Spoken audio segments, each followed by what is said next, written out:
Rot Parshvanath भगवान की जय जय जय। श्रवण संस्कृति के उन्नायक प्रातः स्मरणीय आचार्य भगवंत विद्यासागर जी महामुनि राज की जय जय जय। गुणायतन प्रणेता संघ का समाधान करता भावना योग प्रवर्तक तरुणाई के प्रखर वक्ता पूज्य मुनिवर श्री प्रमाण सागर जी महाराज की जय जय जय। प्रिय बंधुओं, सम्मेद शिखर की तलहटी गुणायतन परिसर से आप सभी लोग देख रहे हैं विश्व का सर्वाधिक लोकप्रिय कार्यक्रम संघ का समाधान। संघ का समाधान का कार्यक्रम प्रारंभ होवे उसके पूर्व बंधुओं, मैं आपसे कहना चाहूंगा कि पूज्य मुनिश्री हम सबके बीच में यहाँ पर विराजमान है।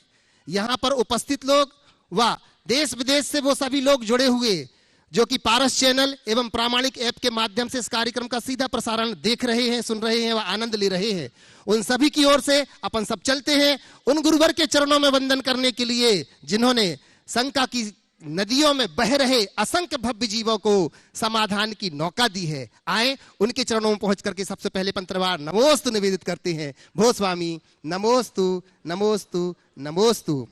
संघ का समाधान का कार्यक्रम प्रारंभ करें बंधुओं, उसके पूर्व हमें बड़ी प्रसन्नता है कि गुणायतन परिवार के आवाहन पर अनेक लोगों ने बंधुओं अपनी स्वीकृतियां दी हैं गुणायतन परिवार से जुड़ने के लिए। आपको विदित है देश का एक ऐसा आयाम यहां पर खड़ा हो रहा है बंधुओं जिसे देख करके लोग आह्लादित हो जाएंगे। आने वाली कई युगों तक लोग गौरव गाथा गाएंगे इस सम्मेद शिखर में यह गुणायतन की, जहां पर कि बंधुओं ना कि सिर्फ जिनालय के माध्यम से अपितु गुणायतन एक ऐसा उपक्रम यहां पर बन रहा है जहां पर 14 गुणस्थानों को अपन जीवंत जयवंत देखेंगे एवं समवसरण की हम साक्षात रचना देख करके यहां पर आह्लादित होंगे। बंधुओं, गुणायतन से जुड़ने वाले ऐसे अनेक लोग हमारे बीच में हैं जिन्होंने विभिन्न प्रकार के गुणायतन की उन नीतियों से जुड़ करके अपना योगदान दिया है।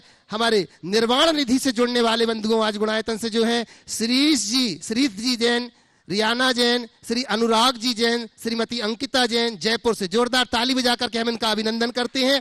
वहीं बंधुओं श्री सुमत जी जैन, श्रीमती कोमल जी जैन दिल्ली से इन्होंने भी निर्माण निधि से जुड़ने का अपना भाव बना लिया है बंधुओं। वहीं शारदा बहन रमेश चंद जी शाह अहमदाबाद से हमारे बीच में है जिन्होंने निर्माण निधि के रूप में गुणायतन से जोड़ा है अपने आप को। वहीं बंधुओं जो सूत्रधार के रूप में गुणायतन से जुड़े हैं ऐसे श्री विपिन कुमार जी जैन, श्रीमती रेखा जैन, श्री शाश्वत जैन, आस्था जैन कोलकाता से जोरदार ताली बजा करके हम उनका अभिनंदन करते हैं। इतना ही नहीं बंधुओं, साथ ही साथ आज अनेक लोग ऐसे लोग भी गुणायतन से जुड़ रहे हैं जो विशाल जिनालय का निर्माण यहां पर हो रहा है पंचायतन शैली का। उस जिनालय में जो स्वर्ण लगाया जाएगा, स्वर्ण का कार्य होगा, उसके लिए अनेक लोगों ने बंधुओं स्वर्ण की घोषणाएं अपनी ओर से यहां पर की हैं। आज मैं एक इस नाम का उल्लेख करना चाहूंगा जिन्होंने एक अंगूठी, स्वर्ण अंगूठी इस जिनालय के निर्माण में स्वर्ण दान के लिए की है। ऐसे श्री पुष्पा जैन, अनिल जी जैन सपरिवार साहेबगंज वाले यहां पर उपस्थित हैं। जोरदार ताली बजा करके हम उनका अभिनंदन करते हैं।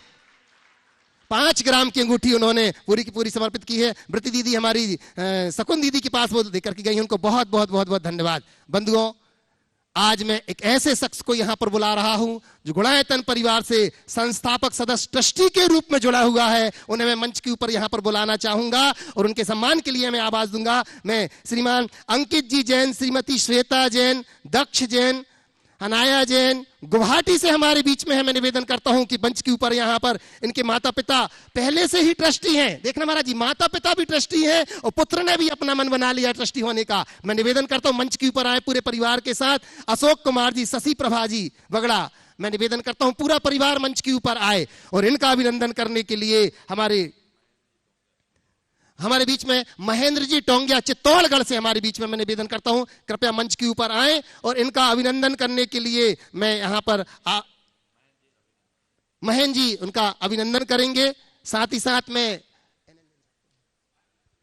निवेदन करता हूं हमारे यशस्वी एनएल जी जैन साहब गुणायतन के कोषाध्यक्ष आए और इनका अभिनंदन में अपना सहयोग देंगे। एनएल जैन साहब से निवेदन करता हूं पितामह आए और इनका अभिनंदन कर रहे हैं।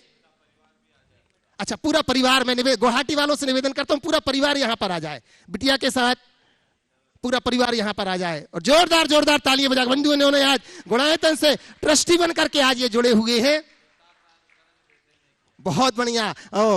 अपने पिताजी का अनुसरण किया है। यद्यपि पिताजी ट्रस्टी हो गए थे, साथ में उनका नाम तो था ही, पर उन्होंने कहा नहीं, अगर पिताजी ने जो कार्य प्रारंभ किया है उस दान की परंपरा को मैं भी आगे बढ़ाऊंगा। और आज पुत्र ने उस परंपरा को आगे बढ़ाया, ट्रस्टी होकर के सौभाग्य पाया है। मैं बंधुओं, साथ ही साथ मैं आपसे कहना चाहूंगा, अभी ये 16 दिवसीय पखवाड़ा चल रहा है शुक्ल पक्ष का। पूज्य मुनिश्री के सानिध्य में महाराज जी के आशीर्वाद से ही गुणायतन परिसर में ही बंधुओं 16 दिवसीय संस्कृत का विधान, अपन कह सकते हैं पूरे भारतवर्ष में अगर संस्कृत विधान के, संस्कृत में विधान के कोई प्रणेता हैं तो वो कौन है? वो और कोई नहीं, पूज्य मुनिवर्सिटी प्रमाण सागर जी महाराज हैं। चाहे वो सिद्ध चक्र विधान की अलख जगाई हो उन्होंने संस्कृत वाला करने की, वो चाहे ये शांति विधान की हो। आप देखेंगे इसके पूर्व कभी भी शांति संस्कृत में कोई विधान नहीं करता था, सब हिंदी में विधान करते थे। पर पूज्य मुनिश्री का आशीर्वाद और उनका सहारा पाकर के लोग, आपने देख ही लिया है कि सिद्ध चक्र विधान तो बड़े ही रूप में होता है, अब लोग शांति विधान भी संस्कृत में करने लगे हैं। और 16 दिवसीय विधान तो यहां पर चल ही रहा है, आप उसमें शामिल होकर के पुण्य अर्जन कर सकती हैं।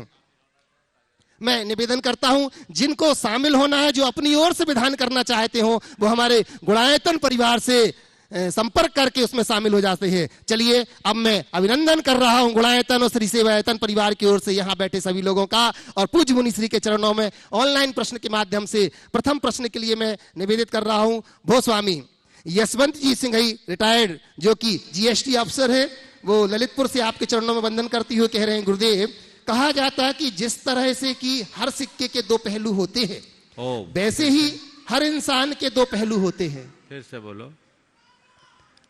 ललितपुर से यशवंत जी आपके चरणों में वंदन करते हुए निवेदन कर रहे हैं, गुरुदेव, जिस तरह से हर सिक्के के दो पहलू होते हैं, वैसे ही हर इंसान के भी दो पहलू होते हैं, अंदर से कुछ और बाहर से कुछ। पूज्य श्री, इस संबंध में मेरी शंका यह है कि हम सच्चे और अच्छे इंसान को कैसे पहचाने, क्योंकि युग कोई भी हो, कदर हमेशा सच्चाई और अच्छाई की ही होती है। तो हम सच्चे और अच्छे इंसान को कैसे पहचाने? सवाल फिर से दोहराइए। यशवंत जी महाराज श्री आपके चरणों में वंदन करते हुए निवेदन करते हुए पूछ रहे हैं, जैसे सिक्के के दो पहलू होते हैं, ऐसे इंसान के भी दो पहलू होते हैं, एक अंदर से और एक बाहर से। तो जो अच्छे इंसान होते हैं, सच्चे इंसान होते हैं, हम उनकी पहचान कैसे करें? देखिए, सिक्के के तो दो पहलू होते हैं और दोनों पहलू दिखाई पड़ते हैं। इंसान के दो रूप होते हैं, वो रूप दिखाई नहीं पड़ते। अगर सिक्के के पहलू की तरह इंसान के रूप दिखने लगे तो समस्याएं खत्म हो जाएगी। विडंबना तो केवल ये है कि मनुष्य दो रूप को धारण करता है और दोनों रूप दिखाई नहीं पड़ते। काश ये रूप हमें दिखाई पड़ने लगे तो हम एक सच्चे और अच्छे इंसान को पहचानने में कठिनाई नहीं होगी। लेकिन चूंकि हमें आदमी का बाहरी रूप ही दिखता है, भीतरी रूप दिखता नहीं, इसलिए किसी अच्छे इंसान की पहचान में प्रायः लोग चूक जाते हैं। फिर भी मैं मार्ग बताता हूँ, व्यक्ति के बाहरी बर्ताव को देखिए और थोड़ा सा नज़र रखिए, उसके व्यवहार को बार बार देखकर उसके विचारधारा को समझने की कोशिश कीजिए। उसके बाद ही किसी पर विश्वास और भरोसा कीजिए, तभी हम अच्छे व्यक्ति का चुनाव करने में सफल हो सकेंगे। ओम। बोलिए। अगले प्रश्न के रूप में महाराज श्री आयुषी जैन ललितपुर से पूरे परिवार की ओर से नमोस्तु निवेदित करती हुए कहना चाह रही हैं कि लोग मन की शक्ति को मजबूत कैसे बनाएं? हम लोग अपने मन की शक्ति को कैसे मजबूत बनाएं? शरीर तो बहुत लोग ताकतवर होते हैं शरीर से, लेकिन मन बहुत कम होता है ताकतवर। महाराज श्री एक लाइन कही जाती है कि मन के एक लाइन होती है कि है ना, मान लो तो हार है और ठान लो तो जीत है। मान लो तो हार है और ठान लो तो जीत है। अब हम मान तो बहुत जल्दी जाते हैं, लेकिन ठाने कैसे जिससे कि हमारी जीत हो सके? कृपया आप हमें मार्गदर्शन दें। बहुत अच्छा सवाल किया। मन की शक्ति को कैसे बढ़ाए? ये बात सही है कि जो अपने मन की शक्ति को सबल कर लेते हैं उनकी सदा जीत होती है, और जिनका मनोबल कमज़ोर होता है वो हार जाते हैं।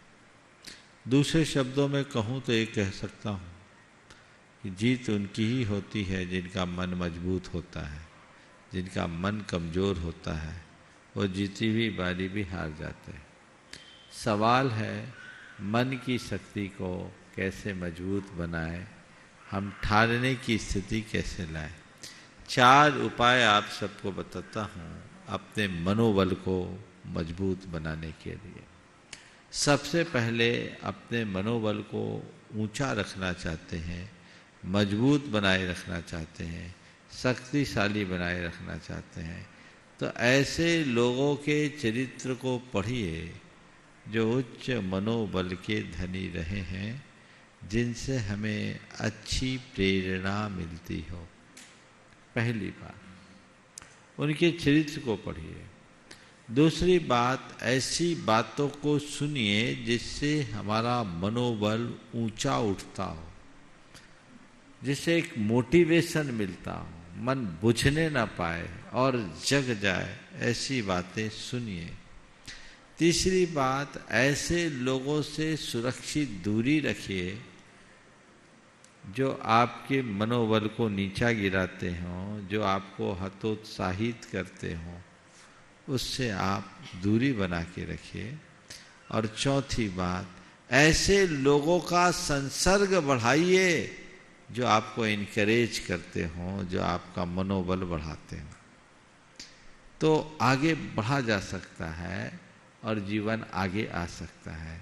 जो आपको हताश करते उनको नज़रअंदाज कर दीजिए।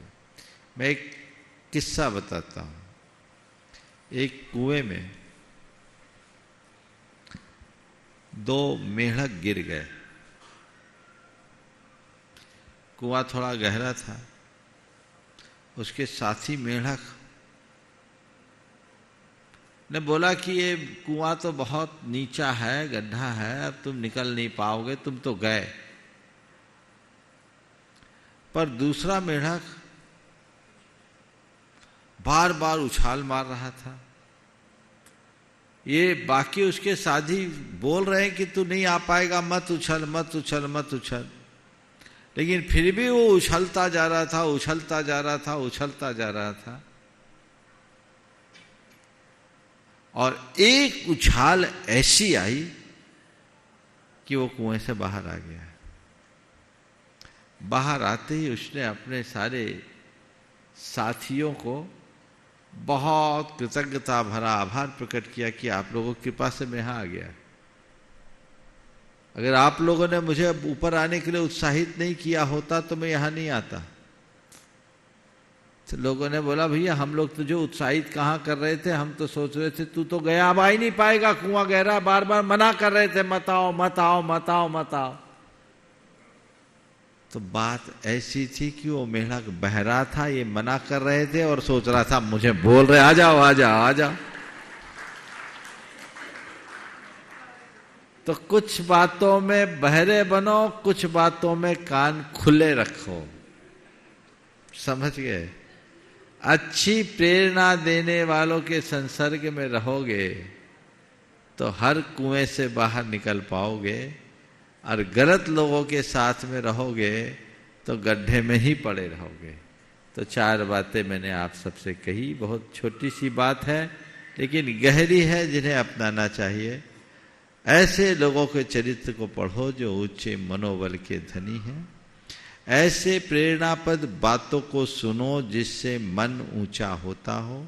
ऐसे लोगों से सुरक्षित दूरी रखो जो आपको हतोत्साहित करते हो, मनोबल को तोड़ते हो, और ऐसे लोगों के संपर्क संसर्ग में रहें जो मनोबल को बढ़ाते हैं। यदि ये 4 बातें आपने अपना ली तो मैं समझता हूँ आप एक अच्छे मनोबल के धनी होंगे। और इन सब के साथ यदि व्यक्ति नियमित भावना योग करे, ध्यान चिंतन करे, तो भी अपने मनोबल को ऊंचा उठाया जा सकता है। महाराज श्री रमेश जी प्रभा जी इंदौर से, जो कि अभी पंचकल्याणा हुआ, जिसमें वो माता पिता और परिवार के लोगों को ही उनको सौधर्मेंद्र कुबेर आदि बनने का सौभाग्य मिला, वो आपके चरणों में वंदन करते हुए पूछना चाह रहे हैं महाराज श्री। किसी ने कहा है कि समाज की प्रगति के लिए हमें क्या करना चाहिए, तो उत्तर ये मिला था कि टांग की जगह हाथ खींचना चाहिए। तो महाराज श्री इससे आशय क्या है, हम कैसे समाज की प्रगति में अपने आप को जोड़ सकते हैं? हाथ पकड़ ले तो लाइन लंबी होती है, हम सहयोग देने की आदत डालें, प्रतिरोध करने की नहीं। चलिए आगे। महाराज श्री अपर्णा जैन मुरैना से नमोस्तु निवेदित करती हुई कह रही हैं कि जीवन में संगति का प्रभाव होता है।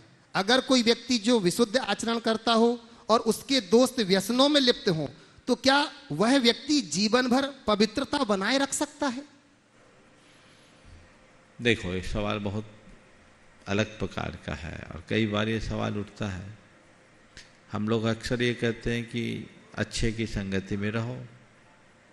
एक बार यही सवाल दूसरे तरीके से मेरे पास आया कि अच्छे की संगति में रहे तो फिर बुरों को तो कोई संगति देगा ही नहीं, है ना। बुरे को कोई संगति देगा ही नहीं, क्योंकि हम बुरे की संगति में रहेंगे तो बुरे बन जाएंगे। मैंने जवाब दिया था, इसी सभा में दिया था, आज उसे दोहरा रहा हूँ, उत्तर इसमें मिल जाएगा कि देखो भाई, गंदे नाली का पानी गंगा में जाएगा तो गंगा जल बन जाएगा, बनता है कि नहीं। गंदी नाली का पानी गंगा में जाकर गंगा जल बन जाता है, लेकिन गंगा जल यदि नाली में गिर जाए तो गंदा जल बन जाता है। सवाल है कौन कहां जा रहा है।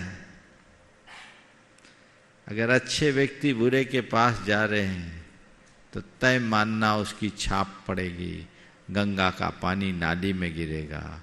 और बुरे लोग अगर अच्छे को अपना रहे हैं तो यही मानना नाली का पानी गंगा जल बनने जा रहा है। बस यही दृष्टिकोण रख करके चलना चाहिए। भारती जैन नोएडा से नमोस्तु निवेदित करती हुई कह रही महाराज श्री, कई बार उन्होंने ये शंका भेजी होगी, आज सामने आई है। महाराज श्री नमोस्तु करते हुए कह रहे हैं कि पानी को छान करके हम उबाल लेते हैं, उसकी मर्यादा खत्म होने के पहले अगर हम पुनः छान करके उसे उबाल लें तो क्या हम उसकी मर्यादा बढ़ा सकते हैं? ये प्रमाद है, फिर तो ऐसे ही करते रहो। जल अपने मूल स्रोत से अलग होने के बाद फिर धीरे धीरे सड़ता है। रोज रोज गर्म करके एक आध हफ्ता देखो उसमें कितनी बदबू आती, वो पानी उतना शुद्ध नहीं हो सकता, उसको ध्यान रखना चाहिए। ऑफलाइन प्रश्न के माध्यम से मैं निवेदन करना चाहूंगा हमारे बीच में और दो चार ले हो गया। चलिए प्रवीण जी शारदा जी दिल्ली से हमारे बीच में है बंधुओं, मैं निवेदन कर रहा हूं कि आए और वो अपनी शंका रखें। और इसी के साथ तैयार रहेंगे सुरभि पटवारी सागर से। मैं प्रवीण कुमार जैन दिल्ली से विशंबर दास महावीर पार्षद जैन परिवार से पूरे परिवार की तरफ से महाराज जी के चरणों में कोटिश बार नमोस्तु नमोस्तु नमोस्तु। मेरा प्रश्न है कि जैसा सब आप जानते हैं 5 भारत होते हैं, 5 ऐरावत क्षेत्र होते हैं और 5 विदेश क्षेत्र होते हैं, और एक विदेश क्षेत्र की 32 नगरियाँ होती हैं, यानी कि 160 नगरियाँ होती हैं। कुल मिला के 170 क्षेत्र हो गए, और एक क्षेत्र के साथ 5 मलेच्छखंड होते हैं जो मेरी जानकारी है, यानी कि 850 मलेच्छखंड हो गए, तो कुल मिलाकर 1020 क्षेत्र हो गए। तो ये 1020 क्षेत्र अलग अलग पृथ्वियाँ हैं या इनकी क्या संरचना है? एक ही पृथ्वी के अलग अलग हिस्से हैं, 2.5 द्वीप है। 2.5 द्वीप में अगर अलग अलग पृथ्वी कहें तो 2.5 पृथ्वियाँ हैं। जम्बू द्वीप एक अखंड है, धातकी खंड और पुष्करार्थ भी अपने अलग अलग अखंड है, बीच में समुद्र है, उनमें ये संरचना। धरातल सबका एक है। नमोस्तु महाराज। नमोस्तु नमोस्तु नमोस्तु महाराज जी, मेरा नाम रिदान जैन है, मैं दिल्ली दरियागंज से हूँ। मेरा भी एक प्रश्न है। हम सब जैन हैं, पर हम अलग अलग तरीके से धर्म क्यों मनाते हैं? जैसे कोई दिगंबर और कोई सितंबर। भाई जैन तो हम एक हैं, लेकिन सबकी अलग अलग आस्था बनी हुई है, समझ गए। सब अपनी अपनी आस्था के अनुरूप होते हैं। जैसे एक पेड़ में अलग अलग ब्रांचेज निकलती ना, वैसे ही जैन धर्म की ब्रांचेज है, समझ गए। चलिए आगे।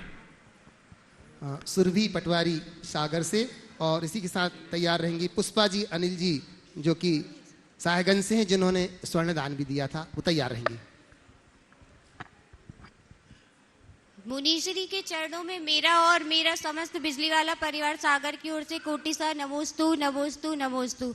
मुनीश्री जी, मेरी जिज्ञासा है कि वाणी एक ऐसी चीज है जिसकी वजह से इंसान या तो दिल में उतर जाता है। क्या?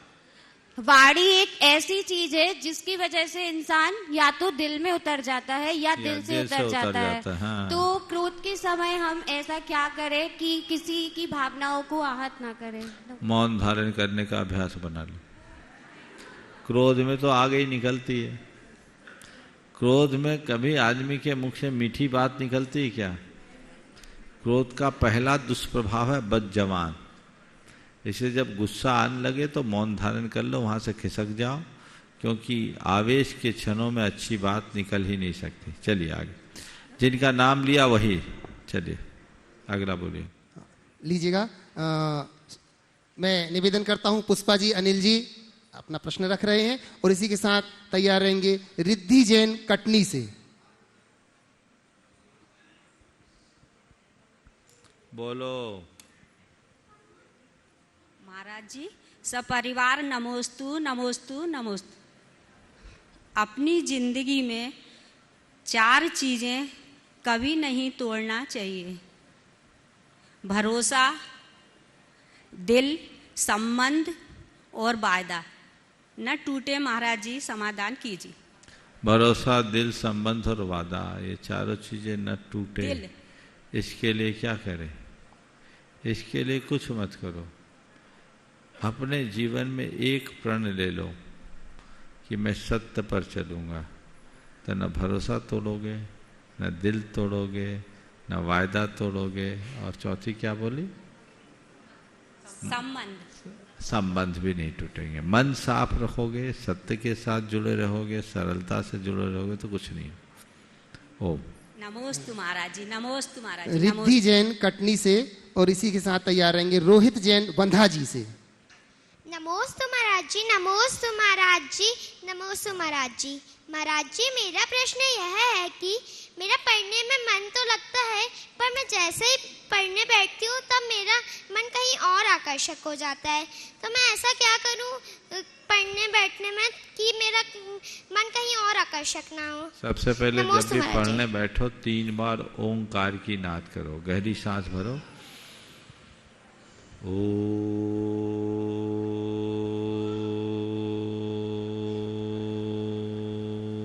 इस प्रकार से बोलो, समझ गए?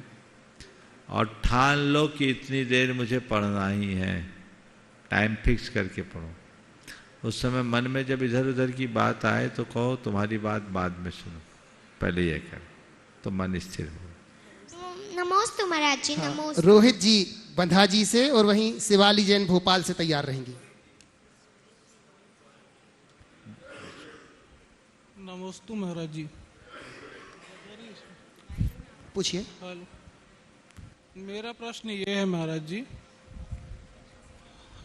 नमोस्तु महाराज, मेरा प्रश्न ये है कि 2 लोग होते हैं। हेलो, 2 लोग होते हैं, जैसे एक जो जीवन भर मेहनत करते हैं और फिर भी वो अपने जीवन में तरक्की नहीं कर पाते हैं, और एक वो लोग होते हैं जो कि ज़्यादा मेहनत भी नहीं करते और जीवन में गलत तरीके से गलत चीज़ों को करके एक अच्छा पैसा अर्न करते हैं, और उसके बाद वो जिस तरीके से उन्होंने पैसा अर्न किया है और बाद में वो लास्ट में जाके बहुत सारा दान करते हैं, पूरे जीवन में पैसा कमाया, उसका तरीका अलग था। और एक जो लो कैटेगरी का व्यक्ति है वो धीरे धीरे उसने कमाया और लोगों की मदद की और हेल्प की, और लास्ट में उसके पास कुछ नहीं है। तो अगला जो जन्म है वो किसका अच्छा होगा? देखो, एक ने निष्पाप वृत्ति से जीवन जिया और शक्ति के अनुसार पुण्य किया, तुम्हारे प्रश्न को सुधार रहा हूं। दूसरा खूब पापाचरण किया और थोड़ा सा पुण्य किया, बैलेंस शीट किसकी अच्छी होगी? दूसरे शब्दों में बोलूं, एक की कमाई कम थी लेकिन खर्चा बहुत कम किया, अपनी कमाई से ज्यादा खर्च नहीं किया, और एक व्यक्ति की कमाई जितनी थी उससे कई गुना खर्च किया। किसकी बैलेंस शीट अच्छी होगी? बैलेंस शीट तो महाराज जी जिसने कम खर्च किया जोड़ा अच्छा। उसकी बैलेंस शीट अच्छी तो होगी। अगला भविष्य किसका अच्छा होगा? नहीं महाराज जी, मैं आपकी बात पहले को वाला समझ- का कि बाद वाले का? उत्तर मिला कि नहीं मिला तुम्हें? नहीं मिला, थोड़ा सा भी कंफ्यूजन है महाराज जी। क्यों कंफ्यूजन है? कंफ्यूजन इसलिए है कि मैं ऐसे जीवन में कई लोगों को जानता हूँ, कई सुनो लोगों मेरी को। बात, ऐसे लोग सुखी दिखते हैं, सुखी होते नहीं। समाज में उनका नाम यश हो सकता है, हाँ बस ये लेकिन वो चिंता और तनाव से मुक्त नहीं हो सकते। यही मेरा प्रश्न है। सुनो तो, जी यश नाम होना अलग बात है जी और मन का चिंता मुक्त होना अलग बात है। ये लोगों के अंदर झांक कर देखो तो ये बेहद परेशान दिखाई पड़ेंगे। जी महाराज जी। सच्चे अर्थों में तो ये लोग खुद से भी परेशान होते हैं। जी नेक नियति और ईमानदारी से जीने वाला व्यक्ति अपने आप में मगन रहता है, उसको और किसी की जरूरत नहीं होती। समझ गए? चलिए। नमस्ते महाराज जी। नमस्ते महाराज जी। हाँ, शिवाली जैन भोपाल से और तैयार रहेंगे दीपेश जैन पिड़ावा से। बोलो।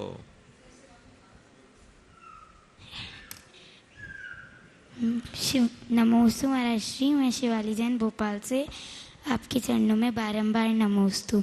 महाराज जी, मेरा प्रश्न ये है कि जब दुख आता है तो हम एक उंगली से आंसू पोंछ लेते हैं, पर जब सुख आता है हम 10 उंगलियों से ताली बजाते हैं, ऐसा क्यों?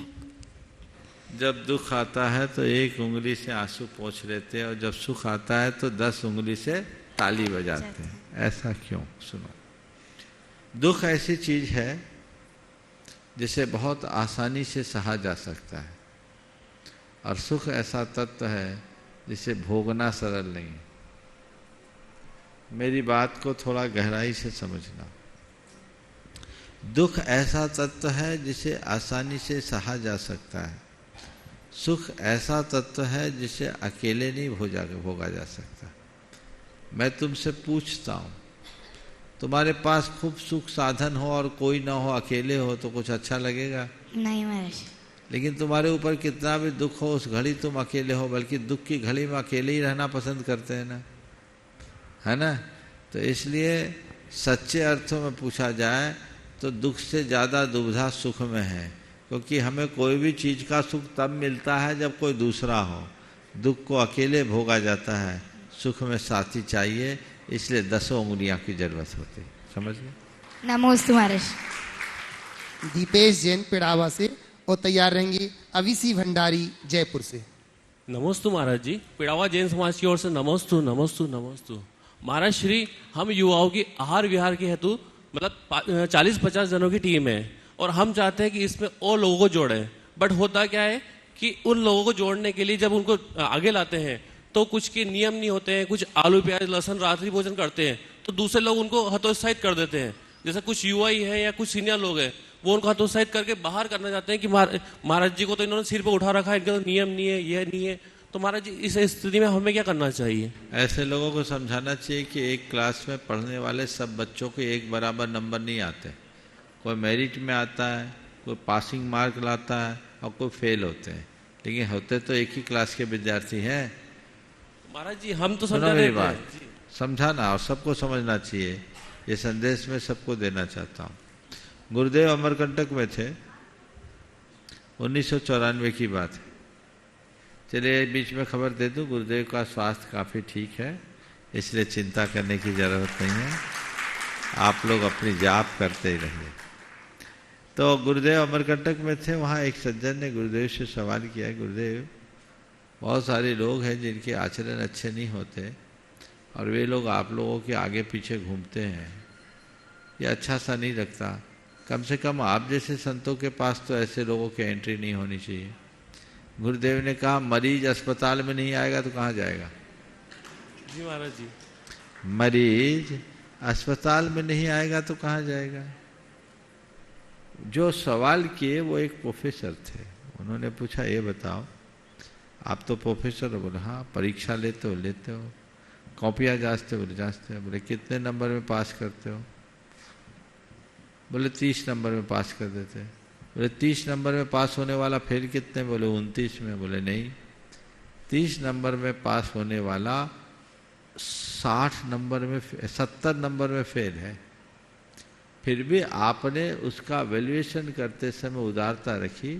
आपने ये नहीं देखा कि इसने कितने मार्क्स नहीं पाए, आपने वैल्यूएशन इस बेस पर किया कि 100 में इसने 30 लाए ना, चलेगा। तो गुरुदेव ने समझाया कि हर कोई 100 में 100 नंबर नहीं लाता, कोई बिरला ही होता है। 30 भी लाया, पास तो हुआ। और परीक्षा में फेल होने के भय से परीक्षा से दूर भागने वाले बच्चों की अपेक्षा कम से कम परीक्षा देने वाला बच्चा ज़्यादा अच्छा है, क्योंकि पास होने की संभावना इसकी है। आज जो 30 नंबर लेके आया है, कल वो मेरिट में भी आ सकता है। इसलिए धर्म क्षेत्र में काम करने वाले व्यक्ति की चर्या क्रिया को दूसरे नंबर पर, उसकी श्रद्धा भावना को पहले क्रम में रखना चाहिए। उसकी श्रद्धा भावना को देखकर, जगाकर, भावना बनाकर उसका दोहन करना चाहिए और उसे प्रोत्साहित करना चाहिए। अरे तुम बिगड़े हो, बिगड़े हो, बिगड़े हो, तो फिर सुधरोगे कहाँ? मरीज हो ऐसे व्यक्ति, आओ भाई आओ, तुम जुड़ो। छोड़ना बाद में, पहले जुड़ो। महाराज जी ऐसी स्थिति में क्या होता है कि वो सुनो मेरी बात, पहले जुड़ो, जब जुड़ेगा तभी तो छोड़ेगा। हाँ, मैं साधुओं के नाम से डरता था, भागता था कि साधु लोग नियम दिलाते हैं। तो कभी कोई साधु आए जाए तो हम नाम ही नहीं, भैया तुम जानो, हमें साधु से कोई मतलब नहीं। लेकिन आचार्य महाराज के विषय में सुना ये कोई नियम दिलाते ही नहीं, तो हिम्मत बंधी। गया तो उनने कोई नियम दिलाया नहीं, पर आज आप सब देख रहे हो, जब मनुष्य जुड़ता है तो सब चीजें अपने आप छूटने लगती है। और जुड़े बिना यदि कोई चीज छुड़वा भी दी जाए तो वो छूटती नहीं, व्यक्ति उसे पकड़े रहता है। इसलिए अपने साथियों को बोलो, ऐसे लोगों को जोड़ो। ठीक है, उनकी बुराइयों को धीरे धीरे कम करने के लिए उन्हें प्रेरित करे, पर कुछ कामों में तो ऐसे ही लोग जरूरी होते हैं। कभी कभी खोटा सिक्का भी काम में आता है, काम में पहले आते हैं जो कभी मंदिर नहीं आते। होता है कि नहीं, बोलो। इसलिए सबके तरह के लोगों का सत्कार होना चाहिए, किसी का किंचित भी तिरस्कार नहीं होना चाहिए। नमोस्तु महाराज। अब इसी रेखा भंडारी जयपुर से, और इसी के साथ तैयार रहेंगी दीति कलरैया। दीति जैन। अच्छा, दीति जैन पुणे। गुरुदेव के श्री चरणों में मेरा बारंबार नमोस्तु। काक चेष्टा बको ध्यानम स्वान निद्रा तथैव च ग्रह त्यागी अल्पाहारी विद्यार्थी पंच लक्षणम। गुरुजी ये 5 लक्षण एक जो आइडियल स्टूडेंट होता है उसके जीवन में माने जाते हैं। पर महाराज जी, वर्तमान काल में जब इतनी एडवांस टेक्नोलॉजी हम स्टूडेंट्स के लाइफ में आ चुकी है और हमारे पास उसी के साथ इतने सारे डिस्ट्रैक्शंस भी हैं, तो ये 5 जो आइडियल वो नीतियां हैं, काक चेष्टा बकत ध्यानम। बोलो फिर से। काक चेष्टा, काक की तरह चेष्टा, बक की तरह ध्यान। बाक हिंदी नहीं यार, श्लोक बोलो। काक चेष्टा बको ध्यानम स्वान निद्रा तथैव च ग्रह त्यागी अल्पाहारी विद्यार्थी पंच लक्षणम। बहुत अच्छी बात। काक चेष्टा बकत ध्यान, शान निद्रा और ग्रह त्यागी अल्पाहारी, ये 5 विद्यार्थी के लक्षण प्राचीन काल में थे। आज पूछा है कि आज तो टेक्नोलॉजी बहुत एडवांस हो गई, आज विद्यार्थी में ये चीजें नहीं हो रही, तो इसका फिर कैसे संगति बिठाया जाए? तुम्हारे पूछने का भाव कुछ ऐसा है। देखो, मैं एक ही बात कहता हूं, हमारे प्राचीन काल में जो पढ़ाई लिखाई जाती थी, उस समय एक उक्ति थी कि हम पढ़ते नहीं हैं, विद्यार्जन करते हैं। क्या करते हैं? और विद्यार्जन के लिए कहा जाता था सा विद्या या विमुक्ति, वही विद्या है जो मुक्त कराए, यानी दोषों, दुर्बलताओं और दुर्गुणों से मुक्त करे। तो विद्यार्जन को एक प्रकार की तपस्या होती थी, माना जाता था। और जब तपस्या करना है तो तत्परता रखनी पड़ती है। आज के समय में उद्देश्य दूसरा हो गया, आप केवल लर्निंग और अर्निंग की बात हो गई, पश्चिमी मूल्य पूरी तरह स्थापित हो गए, जबकि सबसे बड़ा तत्व लिविंग है। लोग पढ़ लिख रहे हैं, टेक्नोलॉजी का इस्तेमाल कर रहे हैं और आगे बढ़ रहे हैं, लेकिन आज के समय में भी यदि इन बातों को आत्मसात किया जाए तो वो अपने जीवन को बहुत आगे बढ़ा सकता है। और कुछ चीजें आज भी लागू हैं। काक चेष्टा के विषय में क्या कहते हैं मालूम? काक चेष्टा, कौवे को देखा है, कहते कौवे की एक आंख है और उसी एक आंख से दोनों तरफ झांकता है। चौकस रहो, बकत ध्यानम, अर्थात बगुले की तरह एकाग्रता रखो, अपने काम से काम रखो। स्वान निद्रा, कुत्ते की तरह नींद लो, ज्यादा मत सो, तुरंत जगो। ग्रह त्यागी अल्पाहारी, विद्यार्थी पंच लक्षणम, घर का त्याग हो और अल्पाहार।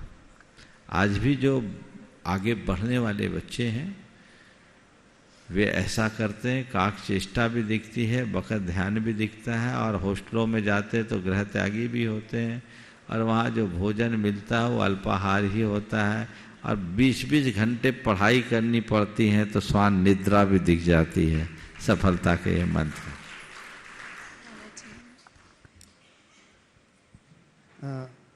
लीजिए दीति जैन पुणे से, और मैं इसी के साथ निवेदन करूंगा एनएल जैन साहब गुणायतन कोषाध्यक्ष। नमोस्तु महाराज जी। महाराज जी, मेरा प्रश्न ये है कि मनुष्य को कर्म का अधिकार इसलिए दिया गया है ताकि वह प्रत्येक वांछित वस्तु को अपने पुरुषार्थ द्वारा प्राप्त करे। फिर से बोलो।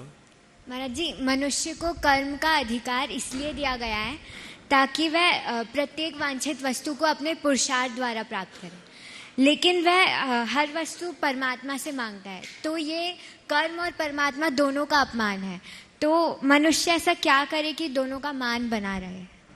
बहुत अच्छा सवाल है। मनुष्य का जीवन इस तरह से बनाया गया है कि वो कर्म के आधार पर अपने वांछित वस्तुओं को प्राप्त करे, लेकिन मनुष्य की आदत उल्टी है, हर बातें परमात्मा से मांगता है, और ये कर्म और परमात्मा दोनों का अपमान है।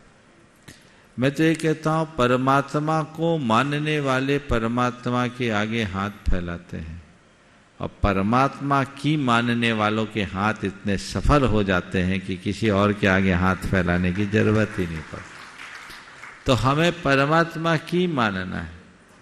भगवान के आगे गिड़गिड़ाओ मत, भगवान के मार्ग को देखो और भगवान के रास्ते पर आगे बढ़ो, जीवन तब सफलीभूत होगा। उस दिशा में चरे वेती की बात होनी चाहिए, आगे बढ़ने का प्रयत्न होना चाहिए। नमस्ते। एनएल जैन साहब को अध्यक्ष गुणायतन, मैं उनसे निवेदन करूं, उसी के साथ साथ मैं चाहूंगा कि सम्मान के लिए भी आपको एक बार ऊपर आना ही आना है। मैं निर्वाण निधि के रूप में जो गुणायतन से जुड़े हुए आज हमारे बीच में जयपुर से श्रीमती ममता जैन, वाइफ ऑफ स्वर्गीय श्री अनिल कुमार जी जैन, पुत्र अनुज जी जैन यहाँ पर उपस्थित, मैं निवेदन करता हूँ यहाँ पर आए। और निर्वाण सारथी के रूप में जो आज यहाँ पर जुड़े हुए हैं, मैं जयपुर से उन्हें निवेदन कर रहा हूँ, मंच के ऊपर आएंगे श्रीमती शांति देवी जी पापड़ीवाल, स्वर्गीय श्री रमेश चंद जी पापड़ीवाल, श्रीमती अंजू जी जैन, श्रीमती उर्मिला जैन, मुकेश जी जैन, कविता जैन, मनोज जैन, श्रीमती प्रियंका, हर्षित जी, प्रतीक जी, पूर्णिमा, सुहानी, आरसी, समस्त पापड़ीवाल परिवार यहाँ पर उपस्थित है। मैं निवेदन करता हूँ एक बार यहाँ पर आए और इनका अभिनंदन करने के लिए, जहाँ एक और मैं यहाँ है ना, एक बार ऊपर निवेदन करता हूँ, आ जाए, ऊपर आ जाए। पापड़ीवाल परिवार से निवेदन करता हूं, मंच के ऊपर आए, उपस्थित साहब अपना प्रश्न पूछ रहे हैं। इसके बाद हाँ, परम पूज्यवर बोलो। सादर नमन, वंदन। महाराज श्री, मेरा प्रश्न मुहावरे से संबंधित है।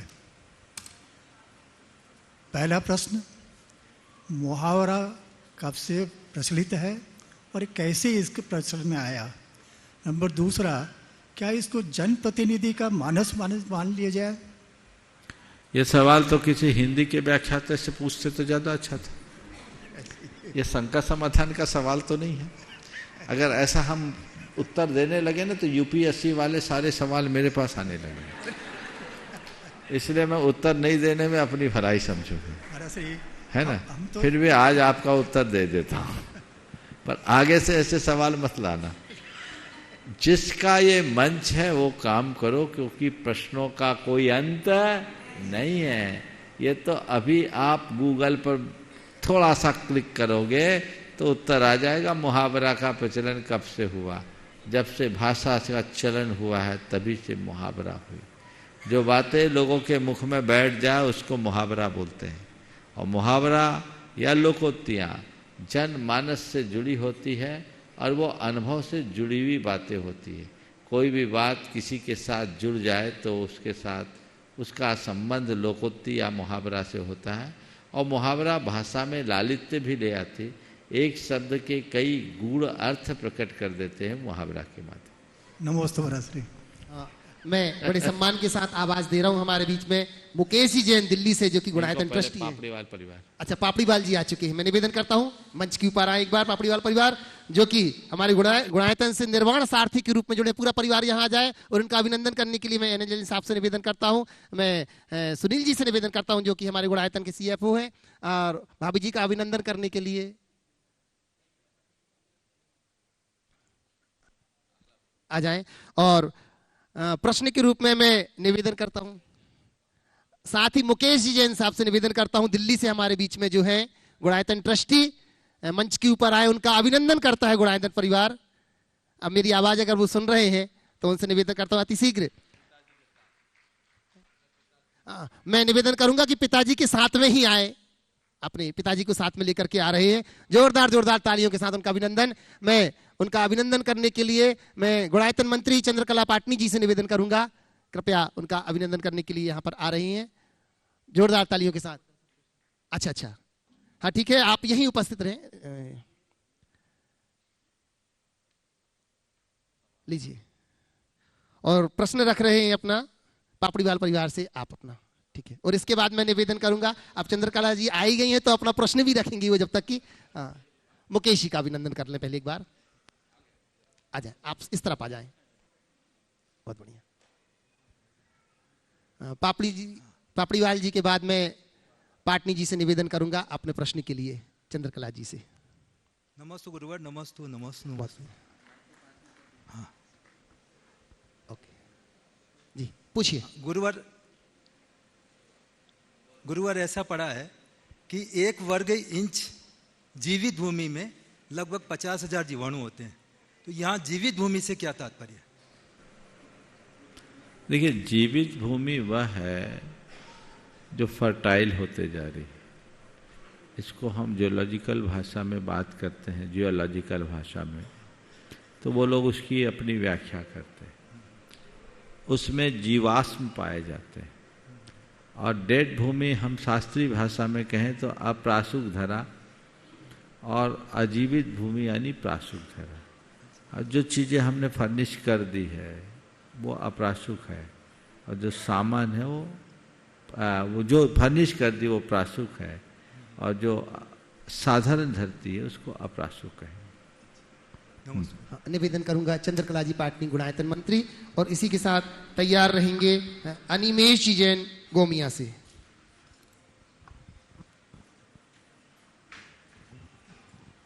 महाराज श्री, मेरी तरफ से, जगत के सब जीवों की तरफ से आपके चरणों में नमोस्तु। महाराज श्री, लोग बुरे को तो बुरा कह देते हैं, बुरे को तो बुरा कह देते हैं, लेकिन अच्छे की अच्छाई को ग्रहण नहीं करते, उसे द्वेष और ईर्ष्या भावना और रखने लगते हैं। ऐसा क्यों? बुरे को बुरा कह देते हैं, अच्छे को अच्छा नहीं कहते, बल्कि उससे द्वेष और ईर्ष्या भाव रखते हैं। ऐसा क्यों? इसके पीछे सबसे बड़ा कारण तो ये है कि मनुष्य संस्कारवश बुराइयों के प्रति आकर्षित होता है। बुराइयों के संस्कार हम सबके हृदय में इतने गहराए हैं कि वो सहज अपनी ओर आकर्षित कर लेता है। अच्छाई के संस्कार हमारे अंदर कमज़ोर है, और हमारे जीवन की दूसरी सबसे बड़ी विडंबना ये है कि बुराइयां भरी होने के बाद भी हम अपने आप को बहुत अच्छा मानते हैं, और न केवल अच्छा मानते हैं अपितु अच्छा दिखाने की भी कोशिश करते हैं।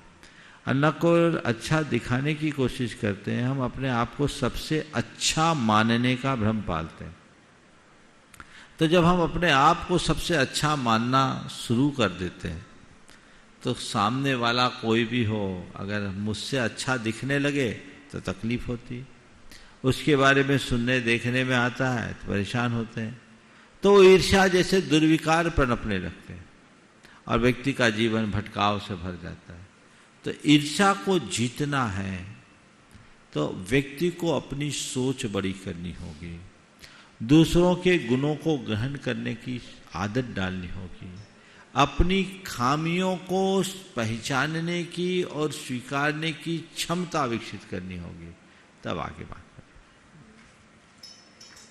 हाँ लीजिए, अनिमेश जी गोमिया से, और इसी के साथ तैयार रहेंगे मनीषा जी जयपुर से। तो हम यह नियम लेकर के चढ़ते हैं कि ऊपर में कुछ भी जल या कुछ भी खाने का सामान नहीं लेंगे, और फिर नीचे आते ही हम इतनी हड़बड़ी में रहते हैं कि सब कुछ खा लेते पी लेते हैं, और उससे हमारी तबीयत खराब हो जाती है, गले में दिक्कत होने लग जाती है। तो हमें क्या करना चाहिए कि ऐसा ना हो? ऊपर बिना नियम लेके जाना बहुत उत्तम है, ऐसे ही जाना चाहिए, पर खाते समय थोड़ा धैर्य रखना चाहिए। अक्सर जब ऐसी लंबी यात्रा करके आते हैं ना, गले में कांटे उठ जाते हैं। तुम्हारे भी उठे क्या? हाँ, तो उसका तरीका ये है कि शुरुआत में गुनगुना पानी पियो और थोड़ा उसमें चिकनाई हो, काली हो, घी मिला हो तो गला ठीक हो जाए। समझ गए? अब वो आप लोग तो सब मिनरल वाटर पीने के आदी हो, ये सब चीज़ें मिलती नहीं, तो कुछ चिकनी चीज़ें ले और धीरे धीरे एक साथ न खाए। पर महाराज भूख इतनी जोर से लगती है कि सब्र ही नहीं रहता, तो कोई धीरे धीरे धीरे खा पाते नहीं, लेकिन खाने की तलब होती। आने के बाद थोड़ा रेस्ट लेना चाहिए, गुनगुना पानी लेना चाहिए और चिकनी चीज़ें लेनी चाहिए, फिर धीरे धीरे थोड़ा गैप दे करके आप लोग भोजन कर सकते हो, ठीक हो। मनीषा जी, हाँ इसलिए गड़बड़ हुआ। मनीषा जी जयपुर से, और तैयार रहेंगे कन्हैया लाल जी बांसवाड़ा से। नमोस्तु महाराज जी। महाराज जी मेरा क्वेश्चन है, हम प्रतिदिन गाय को चारा डालते हैं तो उसमें छोटे छोटे जीव होते हैं और गाय उसको खाती है तो वो मर जाते हैं। तो महाराज जी बताइए, हमें प्रतिदिन गाय को चारा खिलाना चाहिए या नहीं? चारा भी खिलाना चाहिए, जीव हिंसा से भी बचना चाहिए। गाय को ऐसा चारा खिलाओ जिसमें जीव ना हो। तो महाराज जी जीव तो सूखा चारा खिला दो। अच्छा। हाँ, और चारा की जगह थोड़ी और बताऊं, चारा तो बहुत लोग खिलाते, 4 रोटी खिला दो अपने हाथ से पका के, मेहनत करो। ऐसा कर सकती कि नहीं कर सकती? चारा ही क्यों खिलाओ, 4 रोटी खिला दो। हो सकता है कि नहीं हो सकता? हो सकता है। बजाओ ताली। अरे ठीक है, चारा हर कोई खिलाता है, हम तो रोटी खिलाएंगे। पकवान मत खिलाना, वो उनको हजम नहीं होता, रोटी खिलाना। नमस्ते महाराज। एक जगह देखा, एक ने छाछ पिलाया गाय को छाछ। बोले महाराज इसी की छाछ को हम लेते हैं, हमें जब ठंडक की जरूरत है इनको भी ठंडक की जरूरत है। तो छाछ पिलाते और गाय के लिए बहुत हेल्दी होता है। तो कहने का तात्पर्य ये है, आपने ये विचार किया कि हिंसा होती, हिंसा से बचने का विचार बहुत उचित है, लेकिन उसके कारण सेवा का व्यवहार बंद मत करना, तरीका बदलो। कन्हैया लाल जी बांसवाड़ा से, और मनोरमा जी कोठारी तैयार रहेंगी, वो भी बांसवाड़ा से। नमोस्तु गुरुदेव। मेरा प्रश्न ये है कि व्यक्ति के पास समय अधिक हो, संपत्ति भी अधिक हो और स्वास्थ्य भी काफ़ी अच्छा हो, तो उसको अपने जीवन में क्या करना चाहिए? और दूसरा प्रश्न है कि अगर कोई व्यक्ति आपकी तारीफ करने लग जाए तो समझना चाहिए कि आपके पाप कर्म का उदय हो रहा है, और कोई बुराई करे तो ये समझना चाहिए कि आपके शुभ कर्म का उदय चालू हो गया है। ये कैसे है? देखिए, पहला आपका जो वाक्य है, समय, संपत्ति और स्वास्थ्य तीनों की अनुकूलता है तो क्या करना चाहिए? शांति की प्राप्ति का रास्ता पकड़ना चाहिए। समय भी है, स्वास्थ्य भी है, संपत्ति भी, तो और क्या चाहिए? शांति नहीं होगी। तो शांति का रास्ता चुनो, जिससे शांति मिले वो काम करो, अपने जीवन को रूपांतरित करने का रास्ता अपनाओ, जिससे संतुष्टि और प्रसन्नता के साथ जीवन जिया जा सके। कोई मुंह पर तारीफ कर रहा है तो ये समझना चाहिए जरूर ये आदमी चापलूस है।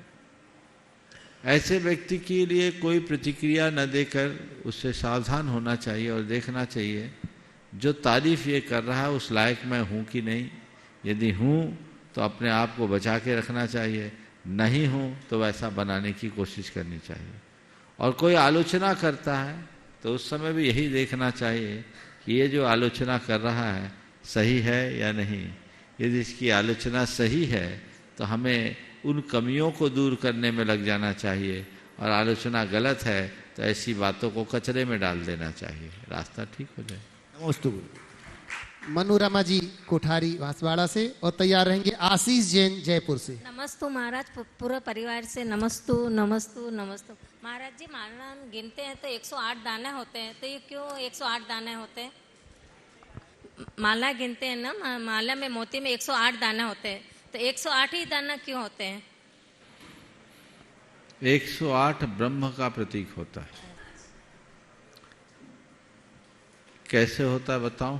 बहुत दिन बाद सवाल आया। 108 है ना, वो ब्रह्म का प्रतीक होता है। ब्रह्म में 4 अक्षर है, ब, र, ह और म, है ना। हिंदी वर्णमाला के अनुसार क से ब तक आने में 23 होते हैं, र तक आने में 27 होते हैं, ह तक आने में 33 होते हैं और म तक आने में 25 होते हैं। हिसाब लगा लेना। क से क ख ग घ ज्ञ पढ़ो तो थोड़ा सा। ब 23 आते कि नहीं आते? तो 23, 27, 33 और 25 सबका योग क्या होता है? क्या होता है? 108 होता है। तो 108 यानी ब्रह्म। हम ब्रह्म परमात्मा की उपासना करते हैं, इसलिए 108 बार मंत्र जपते हैं। समझ गए? कितनी बार जपते हैं? 108। ठीक है। और दूसरा प्रश्न है महाराज जी, ये 108 को हम अगर जोड़े तो इनका योग 9 होता है। 9 अविनाशी होता है। 9 का पहाड़ा पढ़ो 9 ही आएगा। समझ गए? और 27 नक्षत्र होते हैं, उनके 4 चरण होते हैं। सब नक्षत्रों के सब चरण समाप्त हो जाए, इसलिए हम लोग मंत्र शास्त्र में 108 बार जाप करने का विधान है। समझ गए? हमारी दिन भर की नाड़ियाँ जो होती है 10,800 दिन में, 10,800 रात में, तो उसमें से शून्य हटा दो तो 108 का द्योतक वो हो गया। हमारी नाड़ी के ठपके जितने चलते हैं उतनी बार, तो 108 बार कर लिया यानी हमारी सारी नाड़ियाँ उसमें चल गई। और कितना बताऊं? और दूसरा प्रश्न है कि जो मेथी दाना होते हैं ना, अब दूसरे को मौका दे दो। एक दूसरा नाम हो। मेथी दाना होते हैं, व्रत में काम आते हैं कि नहीं आते हैं? क्या? मेथी दाना हाँ। अन्न गिना जाते कि हरियाली में गिना जाते हैं? मेथी दाना अनाज है कि हरियाली? वो मसाला है। चलो हो गया। आशीष जैन जयपुर से, और तैयार रहेंगे महेंद्र कुमार जी टोंगिया चित्तौड़गढ़ से। महेंद्र जी टोंगिया को दो जल्द। आशीष बोलो। हाँ महाराज श्री के टोंगिया जी चरणों को में, दो सामने। महाराज श्री के चरणों में कोटि कोटि नमोस्तु नमोस्तु नमोस्तु। जल्दी। महाराज श्री, मेरा प्रश्न ये है, किसी श्रावक के आजीवन पक्षाल जी अभिषेक करने और पूजन करने के नियम हो और वह किसी कारणवश अस्पताल में भर्ती हो जाए, तो क्या उस परिस्थिति के अंदर अस्पताल के बेड पे ही लघु शंका और करता हो तो उस समय क्या वो पाठ कर सकता है और भावों से पूजा कर सकता है? भाव से कर सकता है। ठीक। चलिए बोलिए महेंद्र जी। महेंद्र जी गुणायतन ट्रस्टी चित्तौड़गढ़ से महेंद्र टोंगिया एवं सकल दिगंबर जैन समाज की ओर से नमोस्तु नमोस्तु नमोस्तु। गुरुदेव आपके आशीर्वाद से हम सभी का पर्वतराज शिखर जी की वंदना निर्विघ्न संपन्न हो गई। साथ ही छोटा सा प्रश्न है कि हम जब अभिषेक करते हैं पांडुशिला पर भगवान विराजमान करने के बाद गंधोदक जिस पात्र में एकत्रित करते हैं उस पात्र को किसी दिशा में रखना चाहिए, ऐसा कोई शास्त्र में है क्या? क्योंकि जब भी कोई भैया लोग आते हैं तो कहते हैं कि आपको गंधोदक के लिए पात्र इस साइड में रखना चाहिए, कभी कहते हैं इस साइड में रखना चाहिए, तो ऐसा कुछ देखिए, सबसे बड़ी बात, खाली पात्र सामने नहीं रखना चाहिए। उत्तर दिशा में रखो तो उत्तम है, नहीं तो जैसी व्यवस्था वैसा काम करना चाहिए। इसका कोई ऐसा खींचतान करने का औचित्य नहीं है। इस प्रकार आज के सत्र में परम पूज्य गुरुदेव के चरणों में नमन अर्पित करते हुए यहीं पर विराम। बोलिए परम पूज्य आचार्य गुरुवर श्री विद्यासागर जी महाराज।